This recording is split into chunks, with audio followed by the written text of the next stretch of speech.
سچا واقعہ حضور نے اپنے صحابہ کو سنایا۔ 3 آدمی سفر کے لیے روانہ ہوئے، یہاں تک کہ ان کو رات پڑ گئی، تو ایک غار کے اندر وہ داخل ہوئے رات گزارنے کے لیے۔ آندھی چلی، بارش آئی، تو اوپر سے ایک پتھر لڑکا اور وہ غار کے دروازے پہ آ کے گر گیا، اور اتنا بھاری اور بڑا پتھر تھا کہ اس نے غار کا دروازہ بند کر دیا۔ انہوں نے آپس میں بات کی اور کہا، تم اس غار میں پھنس گئے ہو، اب یہاں سے نکل نہیں سکتے مگر یہ کہ تمہارے وہ عمل جو محض اللہ کی رضا کے لیے تم نے کیے ہیں، ان اعمال کا وسیلہ دے کے اللہ سے دعا مانگو۔ ان میں سے ایک آدمی نے کہا، اللہ میرے ماں باپ بوڑھے تھے، اور میں جب بھی بکریاں چرا کر کے آتا تو میں دودھ دو کر کے سب سے پہلے اپنی ماں کو اور اپنے باپ کو پیش کرتا۔ ایک دن میں سرسبز درختوں کی تلاش میں بکریاں لے کے کوئی چارہ، کوئی درختوں کی تلاش میں دور نکل گیا۔ میں جب واپس پلٹا دونوں سو چکے تھے۔ میں نے یہ مناسب نہ سمجھا کہ میں ان کو جگاؤں، بیدار کروں کہ اٹھو دودھ پی لے، لیکن اب سارا دن وہ بھوک سے تھے، تو اچانک آنکھ کھلے اور بھوک کی شدت سے تڑپے، تو میں وہاں سے ہٹ بھی نہیں سکا۔ تو کہتا ہے کہ میں بچوں کو نظر انداز کیا اور ماں باپ کے جاگنے پہ دھیان رکھا، اور یوں ساری رات بیت گئی۔ میرے ماں باپ فجر کے وقت جب اٹھے، وہ دودھ ان کو پیش کیا۔ اب یہ عمل پیش کر کے کہتا ہے، اے اللہ اگر یہ میں نے محض تیری رضا کے لیے کیا، تو جانتا ہے میرے دل کو، تو اس پتھر کو ہٹا دے۔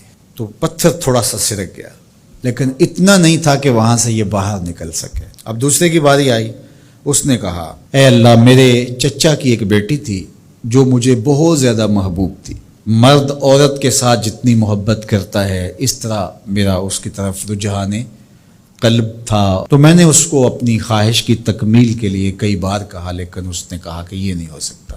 اور پھر ایک دن حالات نے اس کو مجبور کر دیا، فاقہ زدہ حالات ہو گئے، غربت آ گئی، تو اس نے مجھ سے اپنی حاجت طلب کی، تو میں نے اس کو 120 دینار دیے، لیکن شرط پہ کہ تم اپنا جسم میرے سپرد کرو گی۔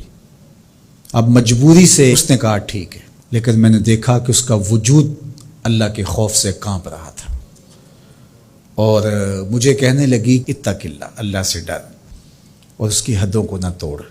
میری خواہشات تو پگلی تھیں، آرزویں تو بےتاب تھیں، اور میں اس کی قیمت بھی ادا کر چکا تھا، لیکن اس کا یہ جملہ کہ اللہ سے ڈر، تو میں تیرے سے ڈر کے اس کو چھوڑ دیا، اور جو اس کو میں نے 120 دینار دیے تھے وہ بھی اس کے پاس رہنے دیے۔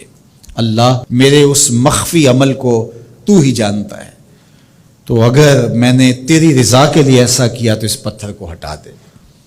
تو پتھر تھوڑا سا ہٹ گیا، سوراخ تو زیادہ ہو گیا، لیکن ابھی بھی وہاں سے گزرنا ممکن نہیں تھا۔ اب تیسرے نے کہا، اے اللہ میں مزدوروں سے کام لے رہا تھا اور ان کی مزدوری میں نے دے دی، ایک مزدور بتائے بغیر چلا گیا، تو میں نے کیا کیا کہ اس کے مزدوری کے پیسے کاروبار میں لگا دیے، کاروبار میں برکت ہوئی، اور بہت زیادہ وہ کاروبار جو اس کی مزدوری سے شروع کیا گیا تھا پھیل گیا۔ تھوڑی سی مزدوری تھی لیکن کاروبار بہت پھیل گیا۔ اب میں اس کے اندر کچھ ایک آنا ٹگا نہیں لیا۔ ایک عرصے کے بعد وہ شخص آیا، اس نے کہا مجھے میری مزدوری دے۔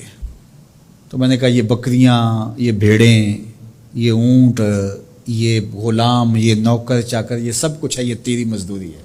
تو اس نے کہا میرے ساتھ مذاق نہ کر، وہ میں تو مزدوری کے وہ چند جو لینے آیا ہوں اور آپ کہتے ہیں یہ سب کچھ تیرا ہے۔ تو اس نے ساری صورتحال بتائی، تو اس نے وہ ساری بکریاں، وہ سارے اونٹ، ساری گائے اور سارے غلام ہانکے اور چل دیا۔ کہا اے اللہ اگر یہ عمل میں نے تجھے راضی کرنے کے لیے کیا تھا تو پتھر کو ہٹا دے۔ تو حضور نے فرمایا وہ پتھر ہٹ گیا اور یہ چلتے ہوئے باہر آ گئے۔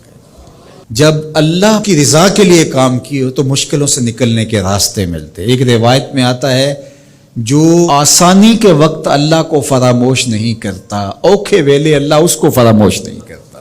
ہم تو کسی مصیبت میں پھنسے تو چالاکیاں کرتے ہیں،